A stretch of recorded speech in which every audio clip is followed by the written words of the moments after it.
नमस्कार, म टिभी सारू मगर यहाँहरू सामु एउटा तीतो सत्य लिएर उपस्थिति भएको छु। जुन पत्रिका बिहान 20 रुपियाँमा बिक्छ त्यही पत्रिका बेलुका 20 रुपियाँ किलोमा बिक्छ। त्यसैले मूल्य चीजको होइन, समयको हुन्छ।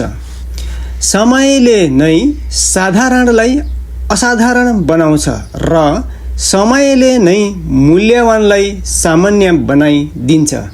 त्यसैले आफ्नो समयको कदर गरौँ। आज तपाईले पाउनु भएको डिएक्सन डाइरेक्ट सेलिङको अवसर हल्का रूपमा नलिनुहोस्। आज सिरियस भएर गर्ने अथवा गर्न सकिने कामलाई भोलिका लागि नथाती राख्नुहोस्, किनकि आजको जागिर भोलि रहन्छ भन्ने ग्यारेन्टी छैन।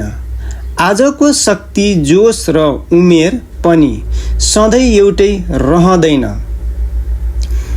तर आज सही निर्णय लिएर बनाएको नेटवर्क, आज गरेको मेहनत र आज रोपेको सफलताको बिउले भोलि तपाईको जीवनलाई सुरक्षित बनाउन सक्छ।